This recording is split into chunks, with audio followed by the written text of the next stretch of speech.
주 백성 돌아오 하나님 나라에 임하소서 하나님 나라 임하소서 영광과 존귀 능력과 위엄 놀라운 사랑의 기적의 하나님 지금 이곳에 우리 처음부터 고백할게요. 주의 나라가 임할 때 하나님 임재하시네 예배가 회복되며 기적은 일어나네 전능하신 주 영원하신 능력의 통치자 자유가 선포되어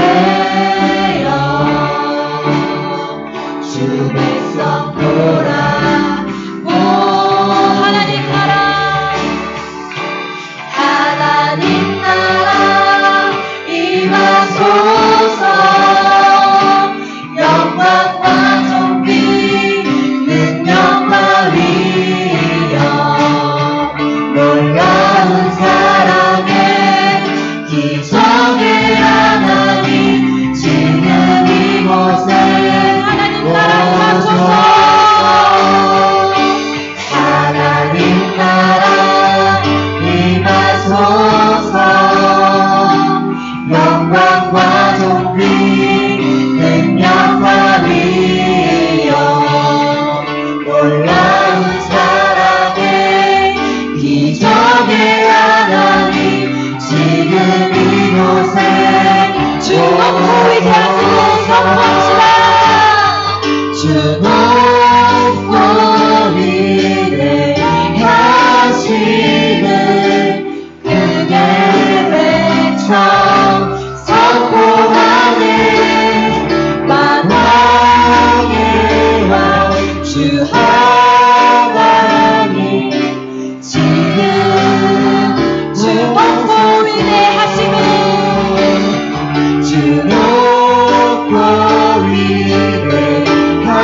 위대하시는 그의 외쳐 선포하네 만왕의 왕 주 하나님 지금 하나님 나라 임하소서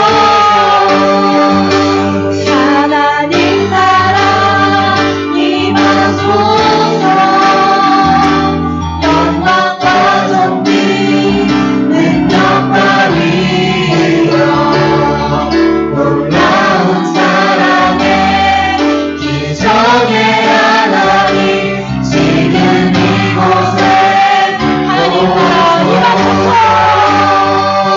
하나님 나라 임하소서 영광과 존귀 능력과 위엄 놀라운 사랑의 기적의 하나님 지금 이곳에 하나님 나라 임하소서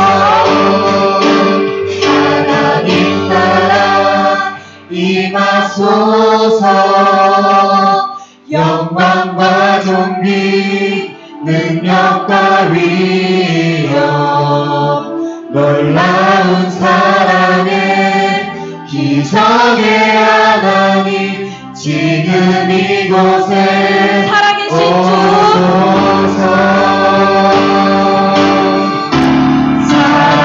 살아계신 주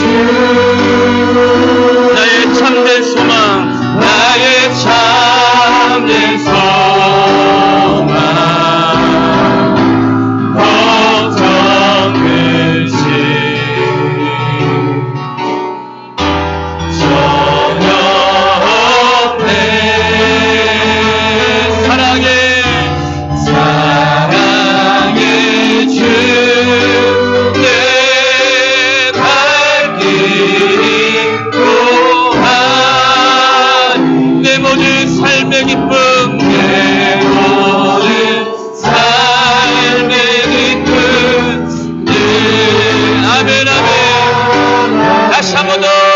함께 선포하면서 살아계신 주, 살아계신 주, 나의 참된 소망, 나의 참된 소망, 걱정 근심 전혀 없네. 걱정 근심 전혀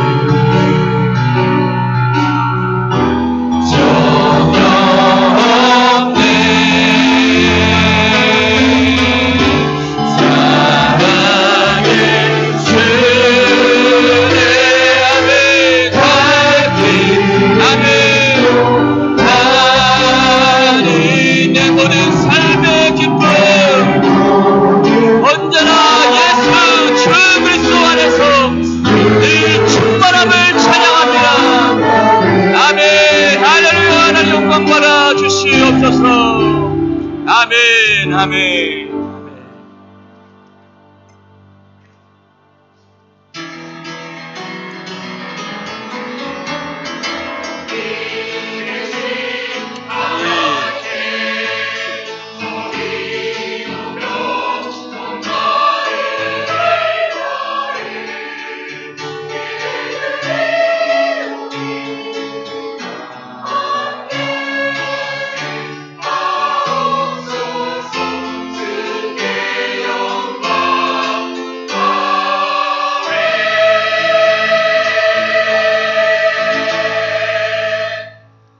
하나님은 영이시니 예배하는 자가 영과 진리로 예배할지니라. 아멘. 살아계신 아버지 하나님 감사합니다. 한 주간도 저희를 보호하시고 또 새로운 한 주간을 예배로 시작하게 하심을 감사합니다.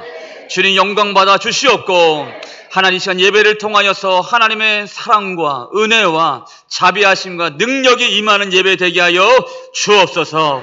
주의 보혈로를 정결케 하여 주시옵고 죄사함 받아 하나님께 기쁘게 예배하는 모든 심령 되게 하여 주시오며 성령을 강같이 능력으로 충만하게 부어 주시어서 성령 충만한 가운데 예배 승리자로 설 수 있도록 축복하시고 새로운 믿음과 능력 더하여 주옵소서. 감사드리며 예수님의 이름으로 기도드립니다. 아멘. 전능하사 천지를 만드신 하나님 아버지를 내가 믿사오며 그 배아들 우리 주 예수 그리스도를 믿사오니 성령으로 잉태하사 동정녀 마리아에게 나시고 본디오 빌라도에게 고난을 받으사 십자가에 못 박혀 죽으시고 장사한 지 사흘 만에 죽은 자 가운데서 다시 살아나시며 하늘에 오르사 전능하신 하나님 우편에 앉아 계시다가 저리로서 산자와 죽은 자를 심판하러 오시리라. 성령을 믿사오며 거룩한 공회와 성도가 서로 교통하는 것과 죄를 사여 주시는 것과 몸이 다시 사는 것과 영원히 사는 것을 믿사옵나이다. 아멘. 찬송가 540장 주의 음성을 내가 드린 찬양 드리겠습니다. 540장입니다.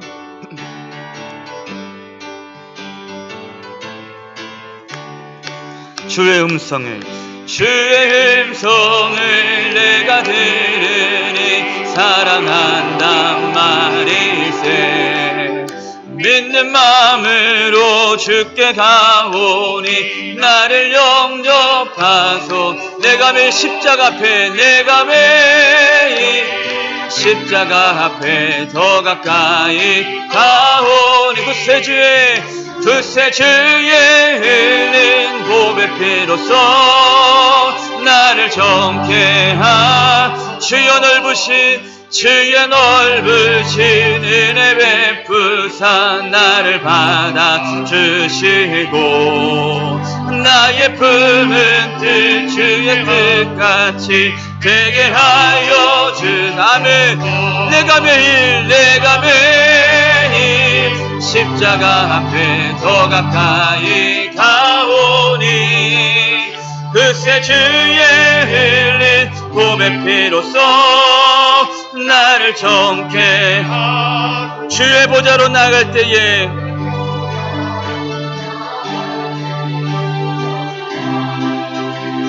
주의 얼굴을 항상 배우니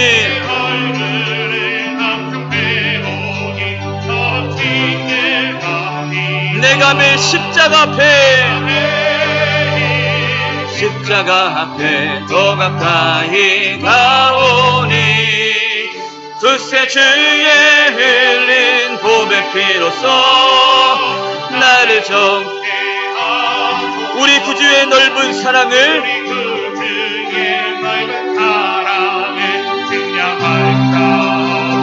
주가 주시는 참된 기쁨도 아멘 헤아릴 수 없던 아멘 아멘 내가 매일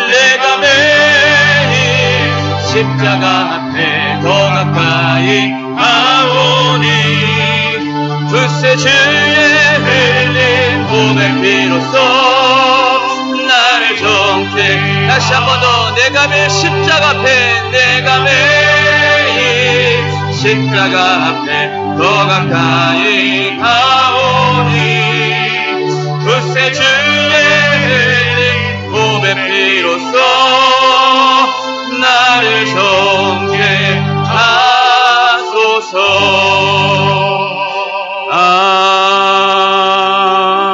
아멘. 아멘.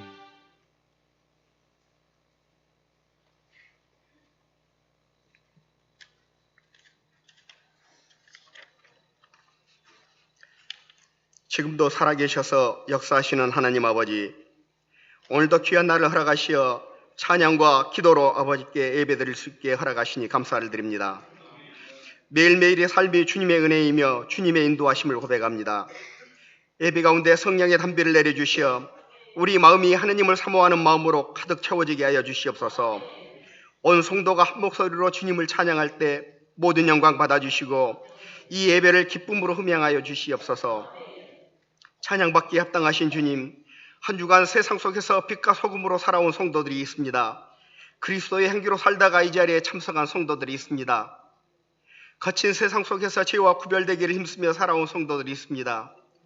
우리의 머리털까지 세신 주님, 주님께서는 주의 일을 위해 수고한 영혼들을 모두 아시오니 우리의 영혼을 유로하여 주시고 오늘 이 예배를 통해 지친 영혼이 다시 일어나게 하시고 상한 심령과 목마른 영혼이 체험을 받는 시간이 되게 하여 주시옵소서. 하나님 아버지, 다음 세대를 위해 기도합니다. 우리의 다음 세대가 더욱 굳건히 세워지기를 원합니다.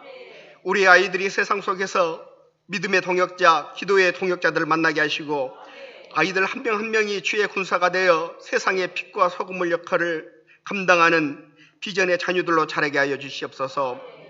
아직은 어리고 연약한 우리 자녀들을 주님께서 늘 동행하여 주시고 우리 자녀들이 주님을 향한 그 사랑이 더욱 뜨거워지게 하여 주시옵소서. 특별히 다음 세대를 섬기는 교회 학교 교사들에게 힘과 능력을 더하사 지치지 않게 하시고 다음 세대 신앙을 더욱 든든히 세워나가는 사역을 감당하게 하여 주시옵소서. 우리 교사들이 아이들에게 주님의 살아계심을 증거하는 데 부족함이 없게 하여 주시고 믿음의 본이 되는 교사들이 되게 하여 주옵소서. 아이들에게 매일매일 새롭게 영적 양식을 채워주시는 주님을 만나게 하는 교사가 되게 하여 주시옵소서. 하나님 아버지, 우리 교회의 전도자들을 위해 기도합니다. 오직 성령이 너에게 임하시면 너희가 권능을 받고 예루살렘과 온 유대와 사마리아 등끝까지 이르러 내 증인이 되려고 말씀하신 주님, 성도 한 사람 한 사람이 전도 특공대가 되어 복음 들고 땅끝까지 나가게 하여 주시옵소서. 우리들의 옆에는 복음을 전해야 할 대상자들이 있음을 기억하며 쉬지 않고 기도하고 그들에게 한 발 더 다가가게 하여 주시옵소서. 그들이 예수님을 알지 못하고 죽어가는 것이 우리들의 죄임을 깨닫게 하여 주시옵소서. 전도를 할 때 사탄 마귀들이 회방이 있더라도 믿음의 방패와 성령의 검으로 이겨내고 저 천국을 향해 나가게 하여 주시옵소서. 하느님 아버지, 각 부서에서 주님의 몸된 교회를 위해 수고하는 손길들 주님께서 기억하여 주시옵소서. 그 손길을 통하여 우리 광주 생명교회가 더욱 든든하게 서게 하시고 하느님 나라 사역에 동참하는 인생이 주 안에서 복되게 하여 주시옵소서. 이 예배를 위해 수고하는 우리 찬양대를 축복하여 주시고 이 찬양을 기쁘게 받아 주시옵소서. 말씀을 전하시는 담임 목사님을 위해 기도합니다. 늘 영육간에 강건하게 하시고 맡겨진 목양의 사역을 잘 감당할 수 있도록 영적 권세와 능력을 더하여 주시옵소서. 오늘 선포되는 말씀을 통하여 성도들의 영혼이 살아나는 기이한 역사가 일어나게 하시고 말씀을 받는 우리들은 아멘으로 화답하게 하여 이 아름다운 교회를 세워나가게 하여 주시옵소서. 예배의 시종을 주님께 맡기며 우리를 구원하신 예수 그리스도 이름 받들어 기도합니다.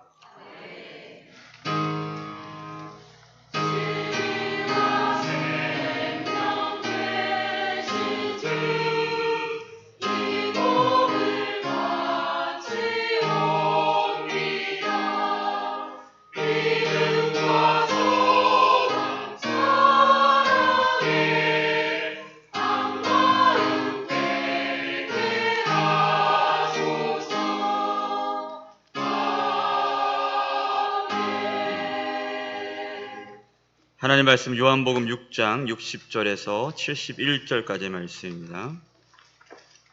요한복음 6장 60절에서 71절까지의 말씀.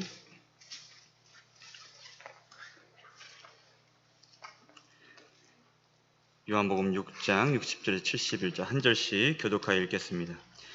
제자 중 여럿이 듣고 말하되 이 말씀은 어렵도다. 누가 들을 수 있느냐 한데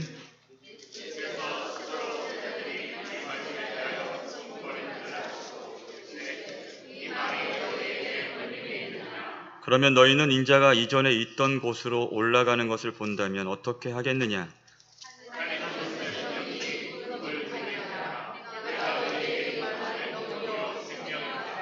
그러나 너희 중에 믿지 아니하는 자들이 있느니라 하시니 이는 예수께서 믿지 아니하는 자들이 누구며 자기를 팔 자가 누구인지 처음부터 아심이러라.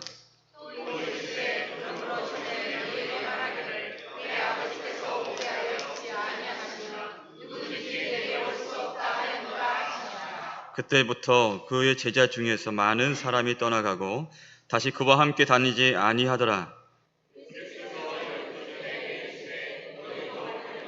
시몬 베드로가 대답하되 주여 영상의 말씀이 주께 있사오니 우리가 누구에게로 가오리까?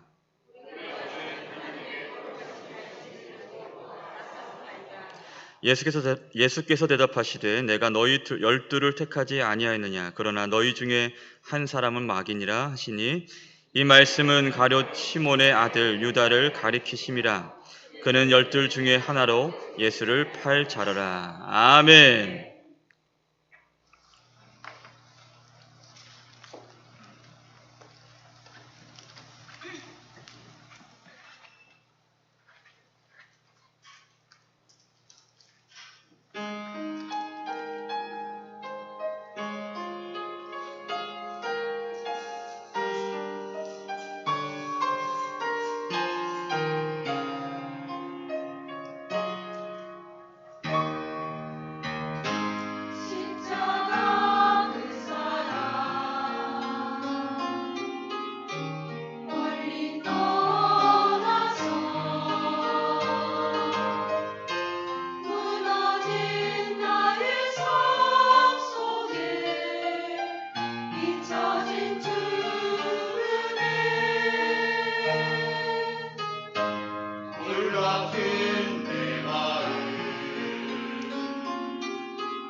아멘.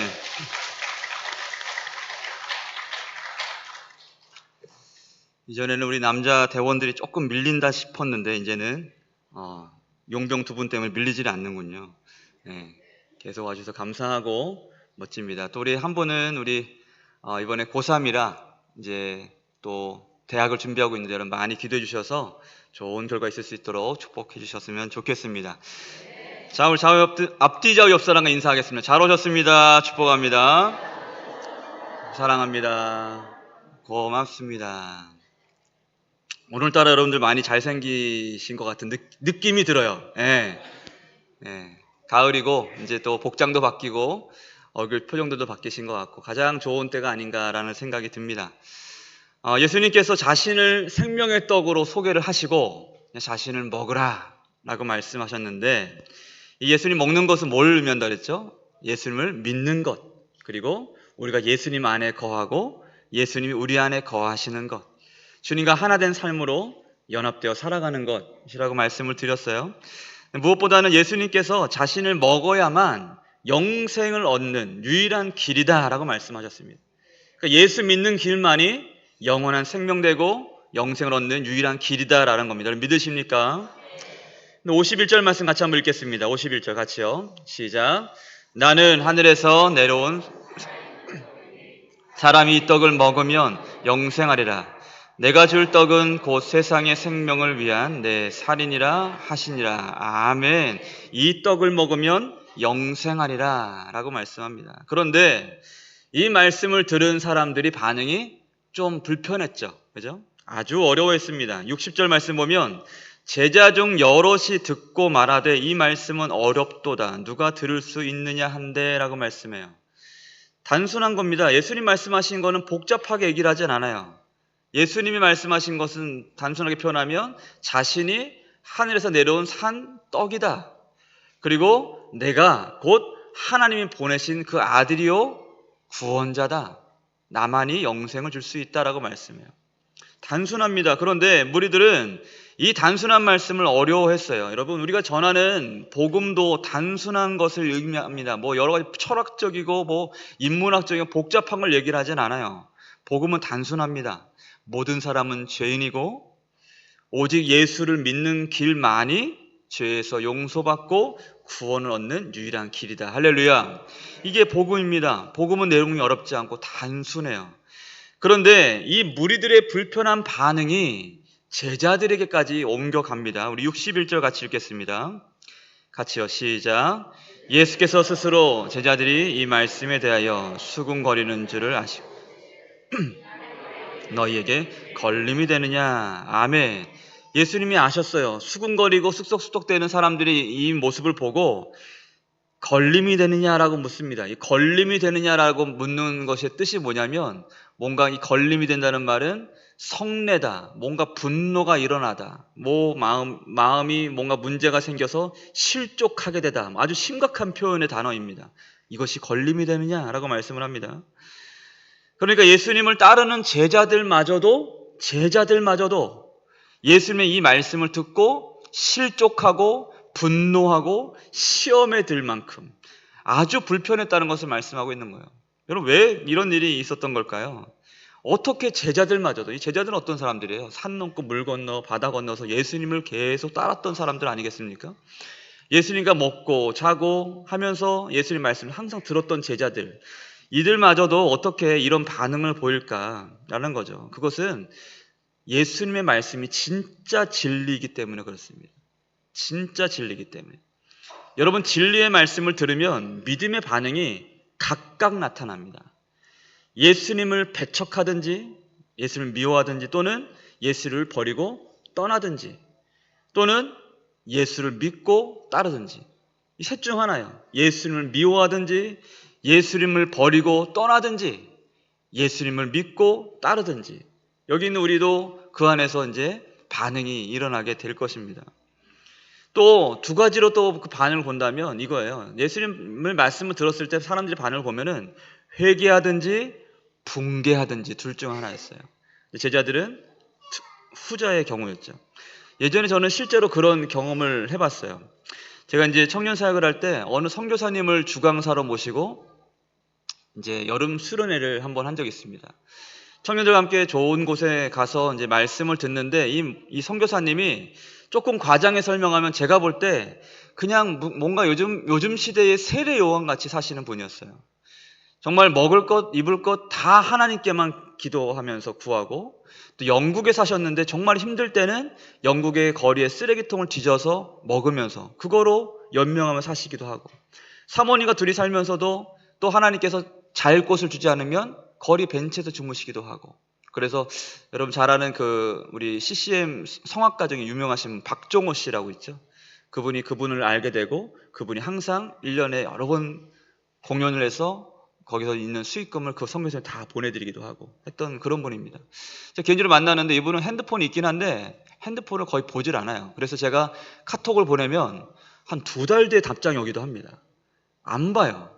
전화도 안 받고 뭐도 안 하고 그런 분이세요. 근데 그런 분이 정말 좋은 분인데 말씀에만큼은 거침이 없어요. 죄가 죄라고 아주 강하게 얘기하시고, 그리고 복음이 뭔지, 살 길이 어떤 길인지 아주 명쾌하게 말씀을 합니다. 그걸 인문학적으로 철학적으로 풀어서 1시간 반 동안 설교를 하는데 제가 설교 말씀 듣는 내내 마음이 너무 불편하고 힘들었어요. 야, 오늘 이번 수련회는 망했다 이런 생각이 들었어요. 청년들이 뭐라고 할까? 강사 목사님 모셔놓고 이 중요한 시간에 이 바쁜 청년들 와서 설교를 듣는데, 그런데 흥미로운 일이 일어난 거예요. 말씀을 듣고 저녁에 일어났는데 청년들끼리 방방마다 들어가서 토론하기 시작하는데 싸움이 일어난 겁니다. 한 부류는 내가 이런 말씀 들으려고 수련회 왔냐. 역시 제가 예상하는 반응들이 일어나요. 말씀이 너무 어려워서 이해도 안 되겠고, 말씀이 난 너무 불편했다, 이런 얘기를 해요. 근데 한편에서 전혀 딱 반반이었는데, 반은 나 오늘 말씀 듣고 너무 찔려서 말씀 듣는 내내 너무 힘들었어. 그래서 진짜 오늘 회개를 깊이 할 수밖에 없었어. 이런 양쪽의 반응이 일어나더라고요. 여러분, 그렇죠? 똑같은 말씀을 듣고 똑같은 말씀, 똑같은 설교자, 똑같은 설교의 말씀을 듣는데, 어떤 사람은 이 말씀을 달게 듣거니와 또 어떤 사람은 말씀을 쓰게 듣거나, 또는 말씀이 이 속에서 소화가 잘 안 돼서 불편하게 듣는 사람들이 생깁니다. 여러분, 왜 이 사람들은 같은 말씀을 듣고도 이렇게 다른 반응을 보이는 걸까? 그것은 원론적으로 말씀드리면 우리의 마음의 상태와 관련이 있습니다. 우리의 마음의 상태. 마태복음 말씀 보면은 산상수훈이라는 게 소개가 되는데, 예수님이 이제 산상수훈을 말씀하실 때 처음에 예수님이 선포한 말씀은 복에 대한 말씀이었어요. 복이 있나니라는 말씀이었어요. 예수님이 이 땅 가운데 오셔서 하신 말씀 가운데 처음 많은 사람들이 말씀하신 것은 복이었어요. 그런데 가장 처음 어떤 말씀을 하시면서 어떤 사람이 복이 있다라고 말씀하시나요? 우리 마태복음 말씀 같이 볼까요? 마태복음 5장 3절에서 4절 같이요. 시작. 심령이 가난한 자는 복이 있나니 그들의 것이며, 애통하는 자는 복이 있나니 그들이 위로를 받을 것이며. 아멘. 여러분, 이 말씀만 봐도 복음은 어떤 사람들의 것이라는 거예요. 복음은 마음이 가난한 사람들이 경험하는 것이라는 겁니다. 마음이 가난한 자가 오늘 말씀을 들을 때에도 눈을 똑바로 뜨고 말씀을 듣게 됩니다. 마음이 가난하면. 심령이 가난한 자는 바로 그와 같은 복을 얻는다는 거예요. 어떤 복? 천국이 그들의 것입니다. 또 지금 애통하고 아픈 영혼, 지금 배고픈 영혼이 복음을 경험합니다. 왜요? 그들에게 그 주린 배를 채울 수 있는 것은 복음밖에 없고, 복음만이 그 영혼을 즐겁게 할 수 있기 때문에 그래요. 또 지금 핍박받고 고난당한 자들이 있으면 그들은 복음을 경험합니다. 저는 그런 분들 정말 많이 봤어요. 남편이 믿지 않아서 아내를 핍박을 하는데 때리기도 하고, 그리고 예수 계속 믿을 거면, 교회 계속 다닐 거면 나하고 이혼해, 너 애들 볼 생각하지 마, 이러면서 난리 하시는 남편들 정말 많이 봤거든요. 이 복음을 믿고 예수를 믿다 보면 늘 복이 있고 형통한 길이 펼쳐지고 늘 행복할 것 같은데 그렇지 않아요. 복음 때문에, 하나님의 그 말씀 때문에 애통하고 핍박받고 고난상한 사람들이 정말 많이 있습니다. 그런데 예수님 말씀하시는 거예요. 그런 자들이 복이 있다라고 말씀해요. 복이 있다. 여러분, 그보다 더 중요한 건 뭘까요? 그런 사람들이 복음을 경험하게 되는데 더 중요한 건 뭐냐면, 우리가 진리를 듣고 믿음에 이르고 생명에 이르는 것은 처음부터 끝까지 하나님의 은혜라는 사실입니다. 만약 오늘 말씀을 듣고 여러분 말씀이 들리고 말씀이 귀로 들리는 것이 아니라 여러분들 마음에 들리고 여러분 영혼을 울리는 말씀이 된다면 그것은 제 말씀이 특별하고 탁월해서가 아니라 하나님의 성령이 여러분들 가운데 은혜를 주시는 거예요. 그 은혜로 여러분들이 그 은혜로 진리를 듣고 믿음에 이르게 되고 생명에 이르게 되는 놀라운 역사가 일어나게 되는 겁니다. 아무쪼록 이런 같은 기적의 역사들이 우리 가운데 있게 되길 주님을 축복합니다. 예수님 말씀을 듣고 이들이 불편해졌던 결정적 이유는 마음 상태가 문제이기도 하지만 가장 결정적인 이유는 뭐냐면 그들은 모두가 영적인 삶에 무지했기 때문이었어요. 여러분 이전에 우리 잠깐 니고데모라는 사람에 대해 얘기 나눴는데 예수님과 니고데모의 대화가 계속 이게 엇박자로 흘러갑니다. 왜 그러냐면 예수님은 계속 영적인 말씀들, 복음의 말씀들, 하늘의 언어로 말씀하시는데 이 니고데모는 이 땅의 이해로 예수님 말씀을 들으니까 이게 이해될 수가 없는 거예요. 자가 이전에 있던 곳으로 올라가는 것을 본다면 어떻게 하겠느냐? 살리는 것은 영이니 육은 무익하니라. 내가 너희에게 이른 말은 영이요 생명이라. 할렐루야. 아멘. 예수님의 말씀을 통해서 우리가 진리를 경험하지 못하는 결정적 이유를 깨닫게 되는 그것이 무엇이라는 거예요? 그것이 뭐예요? 우리가 너무나 육적인 삶을 살기 때문이라는 거죠. 그러니까 육적인 삶을 살다가 영적인 말씀을 들으니 우리 마음가운데서 충돌이 일어나는 겁니다. 곧 하늘의 가치가 아니라 세상 가치를 따르다 보니 예수님 말씀이 불편하게 다가왔던 거죠. 여러분 우리가 6장 말씀 처음 시작할 때 이 말씀 정말 긴 말씀이잖아요. 이제 끝났습니다. 72절까지. 이 긴 말씀 처음 보면은 처음에만 봐도 큰 무리가 예수님을 쫓았다고 말씀해요. 그리고 오병이어 사건이 이 기적이 일어나고 나서 예수님을 따라서 이들이 예수님이 어디 있는지 찾기 위해서 혈안이 돼가지고 가버나움까지 갈릴리를 배를 타고 그 작은 배들을 다 모아다가 그 많은 사람들이 뭐 대충만 해도 막 10,000명 이상 되는 5,000명 이상 되는 10,000명 이상 되는 그 사람들이 배를 타고 예수님을 쫓아갔다고 얘기를 해요. 얼마나 열정적이었던지 예수님을 따라왔어요. 그런데 이제는 예수님을 다 떠나가고 있습니다. 다 떠나가요. 왜 그래요? 말씀드린 대로 그들이 예수님을 쫓았던 것은 예수님을 따랐던 것이 아니라 예수님을 통해서 자신들의 세속적인 가치를 따랐던 겁니다. 이해가 되십니까? 여러분 우리 교회에도 이제 44년의 역사가 있는데 그 안에 여러분 많은 일들이 있었을 거예요. 그죠? 저는 다 알지 못하지만 여러분 개인의 삶에도 많은 신앙의 역사가 있었을 것이고 또 우리 교회에도 많은 역사가 있었습니다. 여기에 뭐 이전에 이 지역에 뭐 다 밭이었고 뭐밖에 없었는데 거기 터를 놨고 교회를 처음에 세우고 조금씩 하나님께서 은혜를 주실 때마다 교회를 또 증축하고 세워가고 또 교회 여러 가지 상황들 때문에 어려움을 겪기도 하고. 그런데 우리 교회 성도들 보면은 그럼에도 불구하고 40년, 30년 동안 계속해서 우리 생명교회를 섬기면서 지금까지 오신 분들이 계시단 말이에요. 여러분 그분들이 우리 교회가 특별히 프로그램이 좋아서 목사님이 너무나 영권 있고 능력이 있어서 물론 그렇겠지만 또 우리 교회가 다음 세대에 대한 프로그램이 너무나 잘 돼 있고 건물이 좋고 위치가 좋고 주차장이 좋고 막 이래서 여러분들 30년, 40년 동안 교회를 섬겼습니까? 아니었죠, 여러분. 교회 때문에 얻는 유익 때문에 교회를 선택하고 교회를 지키고 예배자를 지킨 것이 아니라 여러분들 안에 있는 예수님 때문에 이 교회 예배자를 지킨 것 아니겠습니까? 여러분 그 믿음으로 우리는 살아가는 겁니다. 여러분 그런데 이 사람들은 자기들이 따르는 예수님을 따르는 것이 아니라 예수님을 통해서 얻을 것들만 바라보고 떠났던 겁니다. 그러다 보니까 예수님 말씀이 불편해지자 예수님을 떠나는 선택부터 해버리고 만 것이죠. 여러분 육적인 삶으로는 결코 영적인 삶의 은혜를 경험할 수 없는 겁니다. 이것이 영적인 원리예요. 그들은 떡에만 관심이 있었어요. 여러분 예수님이 사마리아 땅에서 한 여인을 만났을 때 그 여인이 예수님께 물어요. 우리는 이 산에서 예배를 드리는데 당신들은 어디서 예배합니까? 라고 물어요. 예배에 대한 갈망이 있었던 거예요. 이 여인에게. 그런데 뭘 묻습니까? 어디서 예배합니까? 라고 묻죠. 그래서 예수님 뭐라고 말씀해요? 어디서가 중요한 것이 아니라 어떻게가 중요한 것이다 라고 말씀하죠. 어디서 예배하는 게 중요한 것이 아니라 어떻게 드리는 예배가 중요한 것인데 뭐라고 말씀합니까? 어떻게 예배된다고 말씀하십니까? 같이 한번 읽어볼까요? 같이요. 시작. 하나님은 영이시니 예배하는 자가 영과 진리로 예배할지니라. 아멘. 하나님은 영이시다라고 말씀합니다. 이게 무슨 말이에요? 하나님은 영이시기 때문에 하나님을 예배하고 하나님을 찾고 하나님을 만나고 하나님을 경험하려면 우리가 영으로 예배해야 된다는 겁니다. 육으로 예배하는 게 아니라는 거예요. 그래서 여러분, 예수님이 이렇게 말씀하시는 거예요. 말씀 보면 내가 너희에게 이르는 말은 영이요 생명이라라고 말씀하는 거죠. 곧 진리의 말씀 자체가 영이기 때문에 영이 아닌 육으로는 절대로 진리에 이를 수 없고 진리를 이해할 수도 없고 진리를 받아들이고 믿을 수도 없다라고 말씀하는 겁니다. 그래서 육신으로만 이해하고 육으로만 경험하고 육으로만 살아가는 무리들이 이 진리의 말씀을 들을 때 어렵게 느끼고 따분하게 느끼고 심지어는 마음에 불편할 만큼 성이 날 만큼 분노가 일어날 만큼 걸림이 되었다는 거죠.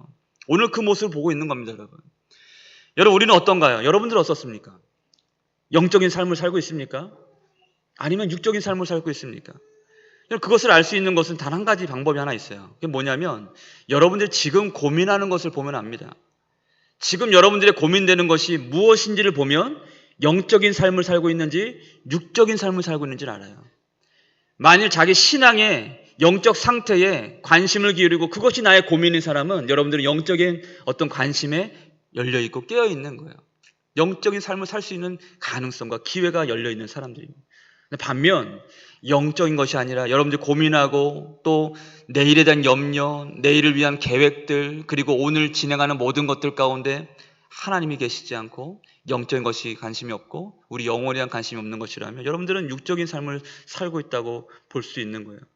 여러분, 예수님 말씀하실 때 육은 무익하다라고 말씀합니다. 여기서 말씀할 때 육은 무익하다라고 하는 것은 육신으로 사는 우리 인생 전체가 다 무익하다라고 말씀하는 게 아니에요. 이 육은 어떤 것을 의미하냐면 요한복음에서 말씀할 때 이 육체는 죄에 지배받는 삶을 의미하는 겁니다. 그러니까 이 죄에 지배받는 삶, 그러니까 우리 영혼의 영원한 것들에는 도통 관심을 기울이지 않고 죄에 지배받고 있는 내 육신의 삶에만 관심을 두고 사는 것 자체가 문제라고 예수님이 말씀하는 거예요. 요즘 제가 몇 주간 아내와 함께 아침에 러닝을 해요. 러닝을 아침에 아내와 함께 하는데 참 상쾌하기도 하고 너무 피곤하기도 합니다. 근데 그래도 열심히 뛰려고 해요. 저기 이제 풍암 호수공원인가요? 거기를 막 뛰는데 뛰다 보니까 맨발로 걷는 분들이 참 많더라고요. 맨발로 막 흙바닥을 맨발로 막 걸어요. 그거 보면서 제가 볼 때는 뛰는 것보다 더 힘들어 보이더라고요. 얼마나 발바닥이 아플까 막 이런 생각이 들어요. 그런데 여러분, 그분들 요즘 막 러닝도 뭐 유행이다 그러고 뭐 여러 가지 막 운동들을 하고 뭐 건강식은 어떻게 되고 뭐 많은 것들에 관심이 많이 있습니다. 여러분, 이분들이 왜 이렇게 뛰고 걷고 하면서 어떻게든 건강 챙기려고 애를 쓰는 걸까요? 당연히 건강하기 위해서지만 그뿐만이 아니죠. 건강하게 또 더 행복한 삶을 누리고 싶어하는 마음 때문에, 그런 마음이 누구나에게 있기 때문에 운동도 하고 뭐 먹기도 뭐 잘 먹어야 된다 하고 뭐 여러 가지 뭐 찾고 그런 거 아니겠습니까? 근데 여러분, 질문해 볼게요. 그런데 육신만 건강하면 정말 다 행복하는 걸까요? 정말 그렇습니까? 어떤 사람은 육신이 너무 건강해서 그 건강한 육체로 죄만 짓고 사람들도 참 많이 있어요. 여러분, 그렇지 않아요. 육신만 건강하면 모든 건 행복하다? 그렇지 않습니다, 여러분. 진짜 행복한 삶, 진짜 건강한 삶을 위해서는 절대적으로 우리 영혼이 지켜져야 돼요. 잠언 말씀 보면 뭐라고 말씀합니까? 같이 한번 읽어볼까요? 같이요. 시작. 모든 지킬 만한 것 중에 더욱 내 마음을 지키라. 생명의 근원이 이에서 남이니라. 할렐루야. 여러분들 삶을, 육신의 삶을 가꾸는 데 투자하면 여러분들 영혼은 계속 이제 외면당하는 겁니다. 여러분, 우리의 생명은 어디서 난다고 말씀해요? 우리의 마음에서 난다고 해요. 마음은 우리의 영혼을 포함한 전 인격을 말하는 겁니다. 전 인격은 뭘 말하는 거예요? 여러분들의 감정, 지식, 관심, 어떤 의지, 뭐 성공에 대한 욕구, 이 모든 거 다 포함하는 겁니다. 그런데 그와 같은 모든 것의 생명의 근원이 어디서 난대요? 여러분들의 마음에서 난다고 말씀해요. 그러니까 아무리 우리가 밖에서 돈을 많이 벌고 건강을 유지하기 위해서 애를 쓰고 성공을 해도 우리의 영혼이 지켜지지 않는다면 다 허사라는 거예요. 왜냐하면 생명은 우리의 영혼에 있기 때문에 그런 거죠. 여러분, 요즘 우리 중동에 일어난 전쟁 때문에 전 세계가 참 어려운 상황 가운데 맞이하고 있습니다. 경제적으로도 그렇고 여러 가지 상황에서 막 그래요. 이 중동 전쟁이 이제 전 세계 촉각을 세우고 있는데 참 대단하더라고요, 이스라엘이 헤즈볼라의 뭐 그 근거지를 폭격하기 위해서 막 미사일을 막 퍼붓고 막 딱 그 뭐죠? 어떤 지역을 딱 요격하고 하는데 자국을 고려하지 않고 해요. 뭐 저기 멀리서 이렇게 미사일을 멀리 때리는 게 아닙니다. 가까이 있어요, 다 나라들이. 자기 적들 가까이 있어. 그런데 막 그런 이후에 막 공격을 하고 나니까 막 이란이나 이런 나라에서 막 몇백 발의 미사일을 막 그 이스라엘의 본거지에 다 쏟아붓습니다. 근데 여러분, 이스라엘이 그렇게 대범하게 자국 신경 안 쓰면서 다른 나라들을 공격할 수 있는 이유가 뭐예요? 자국을 보호할 수 있는 방어망이 너무나 잘 돼 있는 거예요. 미사일을 다 하늘에서 요격해버려요. 그러니까 그 방어망 믿고 그냥 목적한 곳에 막 그냥 미사일을 날리고 있는 겁니다. 마찬가지예요. 뭐 좋은 예는 아닐 수 있겠지만 우리의 영혼이 먼저 지켜질 때, 우리 영혼이 먼저 건강하게 지켜질 때 성공을 하든 돈을 벌든 건강하고 운동을 하든 뭐 여가 생활을 하든지 간에 그것을 할 수 있는 능력이 생긴다는 얘기입니다. 여러분 믿으십니까? 어떻게 될까요? 그럼 어떻게 될까? 영원하지 않는 것들이 아니라 영원한 것에 관심을 두고 살아야 된다는 거예요. 그게 바로 예배하는 삶입니다. 하나님을 예배하는 삶, 진리의 삶을 살아야 된다는 겁니다. 진리와 생명 되시는 예수 그리스도를 매일 먹고 마시는 삶을 살아야만 그러할 때에 우리 영혼이 참 행복과 감사와 평안과 안식과 기쁨을 누릴 수 있게 된다는 거죠. 할렐루야. 근데 우리의 관심사는 우리 인생은 내 마음대로 되지 않아요, 여러분. 매일 말씀을 읽고 기도하며 하나님을 의지하며 사셔야 돼요. 하나님의 은혜 가운데 우리 영혼이 지켜지는 삶을 살아야만 합니다. 그것이 바로 영적인 삶이라는 거죠. 여러분, 영적인 삶으로 우리 영혼을 지키고 또 하나님께서 원하시는 진리에 이르고 생명에 이르는 복된 삶이 되시길 주님의 이름으로 축복합니다. 그렇다면 마지막으로 진리의 삶을 산다는 것은 무엇을 의미하는 걸까? 영적인 삶을 산다는 것은 무엇을 의미하는 걸까? 한 가지만 기억하십시오. 언제까지나 믿음으로 산다는 것을 의미하는 거예요. 언제까지나 믿음으로 살아야만 합니다. 자, 66절 말씀 같이 읽겠습니다. 같이요. 시작. 그때부터 그의 제자 중에서 많은 사람이 떠나가고 다시 그와 함께 다니지 아니하더라. 아멘. 예수님의 곁을 많은 사람들이 떠나갑니다. 그러자 남은 제자들에게 예수님이 물으세요. 67절 말씀 보면 예수께서 12제자에게 이르시되 너희도 가려느냐라고 묻습니다. 너희도 가려느냐? 이 말씀을 듣자 제자 베드로가 지체하지 않고 이렇게 말씀을 하죠. 68절 같이 읽을까요? 같이요. 시작. 시몬 베드로가 대답하되 주여 영생의 말씀이 주께 있사오니 우리가 누구에게로 가오리까? 아멘. 베드로가 예수님께 혼나기도 하고 또 예수님을 부인하기도 했지만 간혹 참 멋있는 말을 하기도 하는 것 같아요. 뭐라고 합니까? 영생의 말씀이 여기 있는데 우리가 어디로 갑니까? 라고 말씀합니다. 여러분, 이것이 오늘 우리의 고백이 돼야 된다는 거예요. 여러분, 유럽 교회 또 미국의 교회 얘기를 많이 듣죠. 처음에 놀라운 부흥의 역사가 유럽으로부터 또 미국으로 건너가서 이 한국 땅까지 이어져 가지고 한국에 놀라운 부흥이 일어났습니다. 근데 지금 어떻습니까? 많은 사람들이 세상의 즐거움을 따라서 세속의 가치를 따라서 다 떠나고 있습니다. 우리나라가 선교사 파송 그 숫자가 전 세계 2번째입니다, 여러분. 인구는 정말 적은데 미국에 이어서 딱 2번째예요. 2만 명 이상 선교사가 파송됐습니다. 근데 요즘 여러분들 이제 수십 년 전에 파송되어 있는 그 정착되어 있는 장기 선교사님들이 이제 은퇴할 때가 되셨어요. 매년마다 몇 명 정도 이제 은퇴하느냐라고 하니까 우리 총회에서 조사한 바에 의하면 한 1000명 정도의 선교사님들이 이거 비공식적입니다. 은퇴를 하신다고 말씀을 해요. 얘기를 해요. 근데 선교사를 지원하는 사람 몇 명이냐? 300명이 채 안 됩니다. 그러다 보니까 계속 1000명씩 은퇴를 하시고 선교사 지원율은 계속 떨어지고 있고 하다 보니까 이 선교의 이 사역들도 참 계속해서 어려움을 겪고 있고, 지금 멀리 나가서 장기 선교사에 있는 분들이 지금 뭐 수입원이든 지원이든 이런 것들이 다 계속 좀 많은 어려움들을 겪고 있습니다. 그래서 지금 우리 교회와 많은 교회들이 또 선교사들이 계속 연결되고 우리 성도님들이 깨어서 이것들 함께 동참할 좀 필요가 있는 상황입니다. 여튼간에 많은 사람들이 이렇게 교회를 떠나가고 또 신앙을 등지고 많은 사람들이 그렇게 세속의 가치를 따라 떠나가고 있습니다. 오늘의 이 말씀은요, 이런 시대에 한복판에 살고 있는 우리에게 예수님이 물으시는 거예요. 뭐라고 물으시는 거예요? 너희도 가려느냐? 라고 물으시는 거예요. 너희도 나를 떠날래? 라고 물으시는 거죠. 그럼 우리는 어떻게 답할 수 있을까요? 주님 말씀 너무 어렵습니다. 십자가를 지는 삶은 너무나 어렵습니다. 주님의 말씀은 요즘 시대에 맞지 않는 것 같아요. 그러면 예수님 말씀대로 살다 보면 너무나 많은 손해를 볼 것 같아서 저는 참 그렇게 사는 게 참 어렵습니다.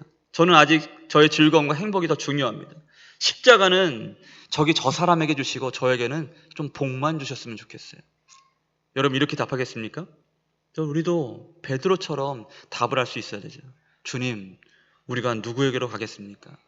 당신에게만 영생의 말씀이 있습니다. 우리가 누구로 가겠습니까? 영생의 말씀이 여기 있는데 우리가 어디로 가겠습니까? 여러분, 베드로가 이렇게 말씀해요. 9절 말씀 보면 우리가 주는 하나님의 거룩하신 자이신 줄 믿고 알았사옵나이다 라고 말씀합니다. 우리가 주가 거룩하신 하나님의 사람인 줄로 믿고 알았습니다. 베드로는 예수님의 모든 말씀을 다 받아들여요. 그 어려운 말씀들 다 받아들입니다. 그리고 그것이 그 어떤 것과 비할 수 없는 영생의 말씀임을 그가 알았어요. 근데 어떻게 그럴 수 있냐는 거죠. 어떻게? 예수님을 믿었기 때문이죠. 곧 믿음이 없이는 결코 진리의 말씀을 온전히 받아 누릴 수 있다 없다? 없다라는 겁니다. 그러니까 예수를 그가 믿었기 때문에 그의 모든 말씀을 영생의 말씀으로 받아들일 수 있었다는 거죠. 그러니까 우리 가운데 온전한 믿음이 있으면 진리에 이르고 생명에 이르는 놀라운 기적의 역사가 일어나는 줄로 믿습니다.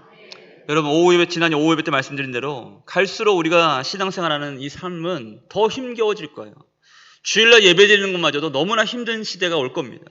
지금도 충분히 그렇지만 앞으로도 우리의 자녀들을 믿음으로 키우는데 참 우리는 한계를 느낄 거예요. 지금도 그렇지만 어떻게 될까요? 여러분, 시대가 그러든지 말든지 우리는 언제까지나 무엇을 살아야 된다? 믿음으로 살아야만 합니다. 믿음으로 사는 것만이 진리에 이르고 생명에 이르고 형통의 복을 누리는 유일한 길이 되기 때문인 것이죠. 여러분, 성경이 약속하는 형통은요, 믿음으로 사는 겁니다. 모든 것을 믿음으로 생각하고 믿음으로 행하고 믿음으로 결정하고 믿음으로 경험되는 은혜가 형통한 삶을 보장해 주는 것이다 라고 말씀하는 거죠. 마지막으로 이사야서 말씀 읽을 텐데 7장 9절 말씀 보면 이렇게 말씀합니다. 에브라임의 머리는 사마리아요, 사마리아의 머리는 르말리아의 아들인지라. 같이요, 시작. 만일 너희가 굳게 믿지 아니하면 너희는 굳게 서지 못하리라 하시니라. 아멘. 하나님은 우리가 믿음으로 굳게 서지 못하면 우리 삶도 굳게 서지 못할 것이라 라고 말씀합니다. 그리고 믿음으로 굳게 선다는 것은 곧 하나님 말씀 가운데 사는 것을 의미하는 거예요. 여러분, 말씀 가운데 사시길 바랍니다. 믿음으로 하나님만 바라보고 사시길 바랍니다. 그럴 때 놀라운 영생의 복이 우리 가운데 있게 될 줄로 믿습니다. 말씀 마무리합니다. 사랑하는 성도 여러분, 세상 갈수록 우리로 하여금 예수를 잊게 만들고 예수를 떠나게 만들려 합니다. 사탄은 지금도 우리 영혼보다는 육적인 삶에만 관심을 가지게 합니다. 우리에게 생명을 주시고 참 복이 되시는 진리로 살고 예수로 사는 저와 여러분 되시길 주님의 이름으로 축복합니다. 제가 이제 지난주인가요? 우리 딸과 악기상에 이제 드럼을 사러 갔습니다. 제가 사실은 악기를 참 좋아했어요. 기타를 좋아했어요. 그래서 드럼을 사러 이제 저 금호월드인가요? 거기 가서 이제 기타를 이렇게 치는데 처음 받아던 기타를 치는데 너무 기타 소리가 아름다워가지고 막 힐링이 막 되는 거예요. 얼마냐 물어봤더니 370만 원이래요. 그래가지고 이제 이거는 내 게 아니구나. 그리고 다른 기타를 치는데도 너무 좋은 거예요. 막 치면서 얼마냐 그랬더니 또 뭐 한 70몇만 원 그러는 거예요. 그거를 우리 아내가 이제 흐뭇한지 어떤 표정인지 보더라고요. 그리고 지난주가 또 우리 아들하고 우리 아내하고 볼링장을 갔습니다. 볼링 공을 제가 꺼내다가 볼링공도 그렇고 제 여기 손에 끼는 것도 있는데 너무 안 껴가지고 다 여기가 막 곰팡이가 펴가지고 볼링공에는 우단바라가 펴 있더라고요. 그래서 야, 이거 볼링공이 너무 오래됐다. 20년 쳤는데 이제 볼링공 좀 바꿔볼까? 근데 그런 얘기들을 하고 이렇게 하는데 우리 아내 눈빛이 아유 또 저런다 이런 눈빛으로 바라보는 거예요. 예. 잠깐 그렇게 생각하고 나면 뭐 저는 늘 거기 뭐 그 생각에 빠져 살지 않지만 여러분 세상적인 것들에 우리가 자꾸 마음을 두고 또 그런 것들 뭐 그게 나쁘다는 게 아닙니다. 그런 것들에 마음을 두고 살다 보면은 우리가 하나님을 잊어버리고 살 때가 더 많아지기 시작하는 거예요. 우리의 싸움은 믿음으로 하나님을 기억하고 사는 것에 있습니다. 늘 하나님을 기억하시는 삶이 되시길 바랍니다. 예배하는 삶에 관심 두시길 바랍니다. 영적인 것에 관심을 두고 여러분들이 영혼이 지켜져야 모든 것이 지켜짐을 믿고 믿음으로 승리하는 저와 여러분 되시길 주님의 이름으로 축복합니다. 아멘. 함께 찬양 부르고 함께 기도하며 나가겠습니다. 내게 허락하신 시련을 통해라는 찬양 부르면서 하나님 우리에게 믿음을 더하여 주옵소서. 함께 찬양하며 접해 나가겠습니다.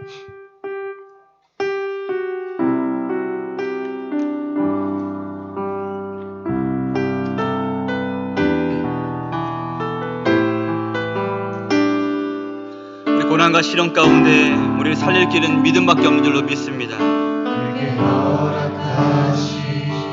시련을 통해 나의 믿음 더욱 강하게 자라가고 내 이름도 더욱 장하게 자라나고 험한 산과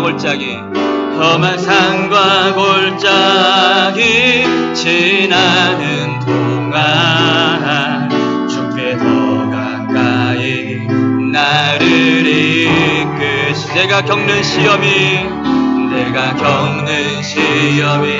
어렵고 힘겨 내 주님보다 크지 않네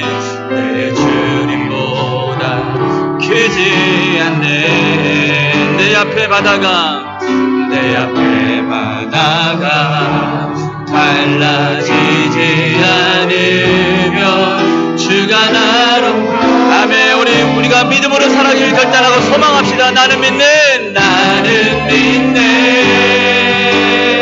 주의 능력으로 내 삶 새롭게 나는 믿네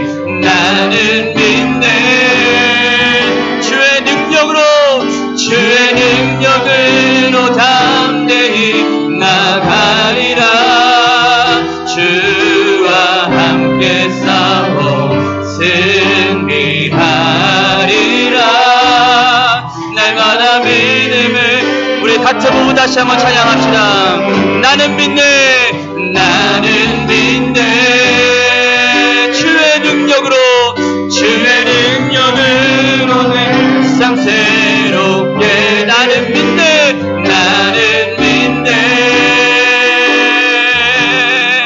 주의 능력으로 담대히 나가리라 주와 함께 싸워 승리하리라 아멘. 날마다 믿음을 우리 마지막으로 후렴 다시 한 번 더 나는 믿네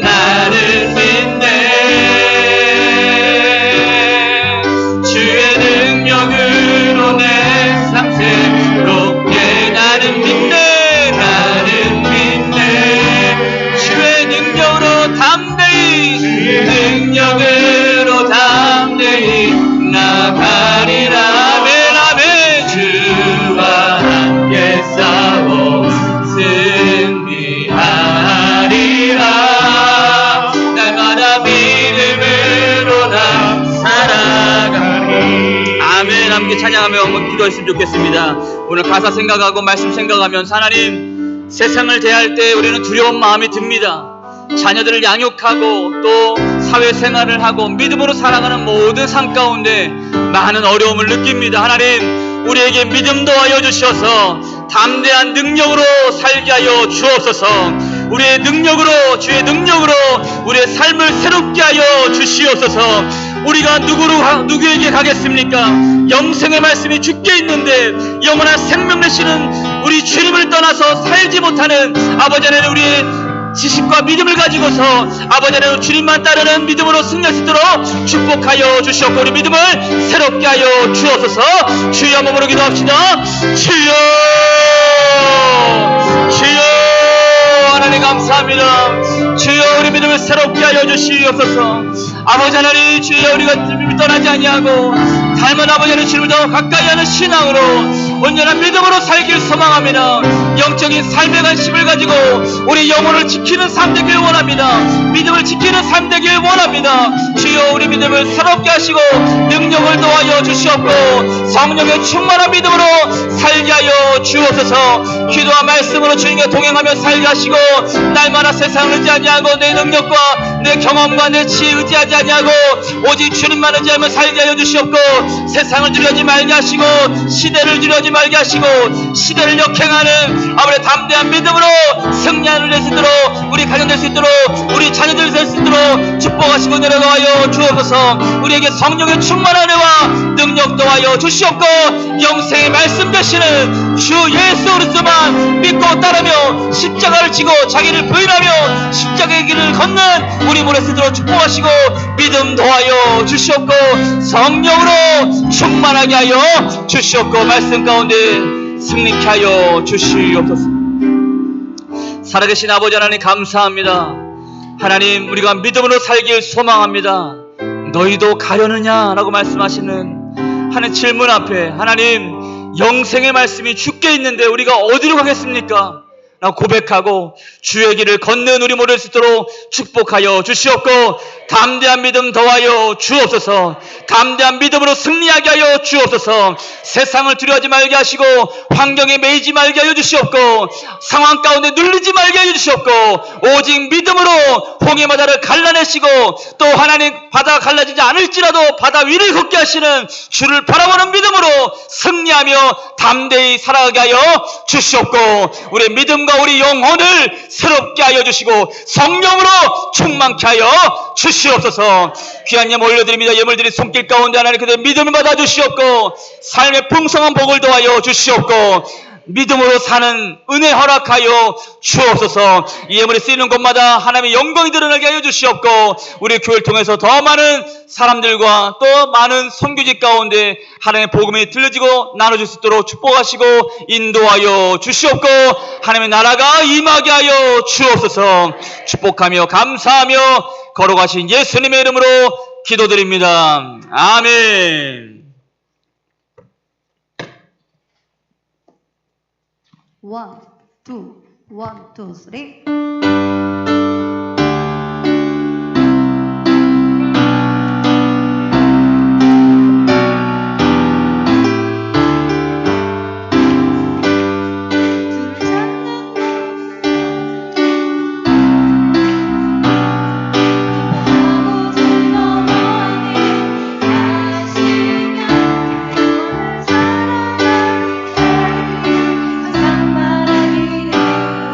하나님은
우리 다음 세대에 우리 나오셔서 찬양을 했는데 앞으로 우리 교회가 더 많은 수가 우리 예배 자리에 더 채워줄 줄 믿습니다. 제가 오늘 얘기했었냐면은 우리가 리모델링 대 공사 지금 과정 중에 있는데 중간 보고를 하기 위해서 지금 마이크를 잡습니다. 올해 한 해는 너무나도 많은 일들을 우리 교회에서 했습니다.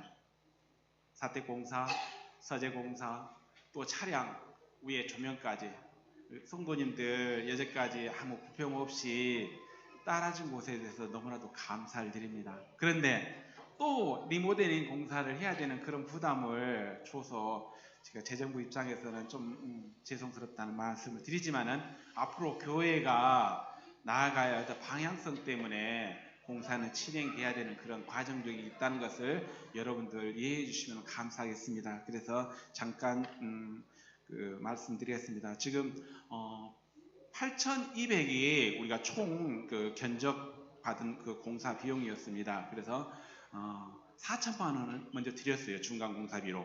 그리고 나머지 우리 공사 비용이 한 4,200 정도 있고 또 부대 비용으로 음향시설, 또 좀 의자, 또 위에 그 에어컨 설치 부분이 남았습니다.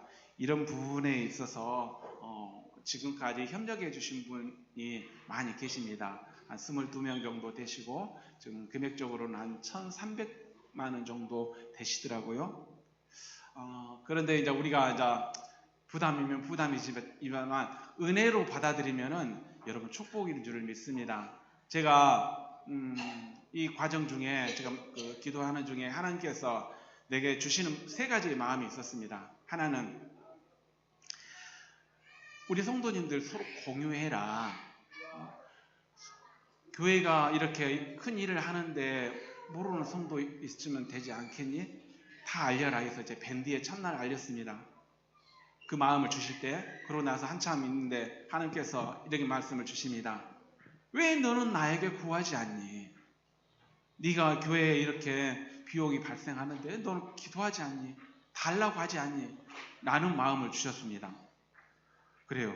가만히 생각해보니까 구하지 않는 그런 나의 상태더라고요. 그러고 나서 이제 환자 기도회 기도를 마치고 있는데 주시는 말씀이 또 하나, 너희가 본이 되어라. 너희 자녀들에게 헌금을 해라. 그래서 좀 무거웠습니다. 어렵잖아요, 자녀들이. 그래서 이제 하경이한테 그랬습니다. 하경아, 하나님께서 내게 이런 마음을 주신다. 네가 헌금을 얼마 하고 안 하는 것은 중요치가 않고 교회가 이런 일을 하는데 동참했으면 좋겠다 라고 얘기하니까 안 한단 말은 않더라고. 그럼 언제까지 해야 돼요? 이렇게 11월 1일 날 잔금을 치러야 되는데 11월 1일까지 했으면 좋겠다는 알았어요 그러더라고. 그러고 나서 이제 우리 아들하고 둘이 이제 직장생활 하잖아요. 의논을 했는가 봐요. 그래가지고 얼마 할까? 액수가 중요치 않아요, 솔직히. 그런데 제가 볼 때에는 많은 액수였어요. 너무나 큰 액수였습니다. 그래서 이런 부분에 있어서 제가 여러분한테 제가 말씀드리고 싶은 것은 동참했으면 좋겠어요. 좀 안타깝게도 동참했으면 좋겠고, 또 그런 마음을 주실 때에는요, 드리고 싶은 마음이 들 때에는 분명히 하나님께서 은혜가 임합니다. 그 축복이 2배가 아니라 우리 하나님은 그냥 자손에게 복을 주실 때에는 막 1000배까지 복을 주신다 그러잖아요. 30배, 60배, 100배입니다. 여러분들이 복을 원하신다면 이번에 기회로 하시고 부담을 갖지 않았으면 좋겠어요. 여러분들이 드리고 싶은 마음이 있고 안 드리고 싶은 마음은 그것은 하나님께서 하시는 일이니까 제가 강요할 수는 없습니다. 그러니까 여러분들께서 이런 하나님의 어떤 교회를 세워가는 일에 참여자가 되었으면 좋겠다는 말씀을 드립니다. 그래서 우리가 주일학교에서 그랬어요. 저 레어리들 나왔잖아요. 너희들 용돈 받지? 드리자. 우리가 예배할 공간이지 않냐. 그래서 너도 감동을 받았어요. 내가 용돈 받는데 용돈을 다 드리더라고요. 그래서 제가 너무나도 감사하고 감동이었습니다. 하여튼 부담을 드렸다면 너무나도 죄송하고요. 하여튼 끝까지 기도로서 협력되어 해주시기 바랍니다. 감사합니다. 네, 이제 10월 말이면 이제 공사가 다 마무리가 되고요. 그리고 이제 아마 다음 주에는 전기 공사도 하고 이제 에어컨을 에어컨, 냉난방기, 천정형을 3개를 아마 설치하는 작업들을 아마 할 것 같고, 그리고 나서 이제 음향공사, 그리고 이제 집기들, 이제 테이블, 뭐 책상, 의자 이런 것들 아마 들어가고 이렇게 쓸 것 같고, 그 공간은 아마 이제 다목적으로 쓸 겁니다. 그래서 일단은 기본적으로는 우리 주일학교 아이들이 마음껏 예배하고 교육하고 또 뛰어놀 수 있는 공간이 될 것이고, 또 오후에는 저희들이 또 이제 소그룹 이제 목장별로 예배를 드리기 때문에 또 목장 모임 시간에 자리가 될 것이고, 가끔 남정 성도님들의 또 운동하는 자리가 될 것 같고, 또 새벽 기도를 거기서 드릴 예정입니다. 이제 차가 바로 들어가서 이제 계단 올라가지 않으셔도 괜찮고 바로 들어갈 수 있으니까 새벽 기도도 거기서 드리고, 또 안쪽 방은 유리벽으로 해가지고 아이들이 밖에서 뛰놀고 하더라도 다 보일 수 있도록 큰 유리창으로 만들어요. 그래서 안쪽 유아방 겸 거기는 주중 그 기도실, 개인 기도실로 활용할 예정입니다. 그래서 좌식 의자나 방석을 놓고 비밀번호를 설치해 놓고 아무 때나 오셔서 기도할 수 있는 공간으로 만들고, 또 우리 중고등부 예배도 거기서 모임도 하고, 또 그 외에 우리 청년들 모임들도 거기서 하고, 그렇게 진행될 예정입니다. 아마 잘 될 겁니다. 그래서 아름답게 지금도 잘 되고 있고, 그리고 그 이후에 이제 들어갈 집기들, 음향시설 이런 것들도 하나님께서 채워 주실 줄로 믿습니다. 우리 하나님 바라보면서, 또 하나님 주실 귀중한 선물 바라보면서 우리 마음을 담아서 또 우리 기도로 함께 또 참여하는 저와 여러분 되시길 바랍니다. 다 같이 일어나서 마지막 찬송 한번 부르고 예배를 마치도록 하겠습니다.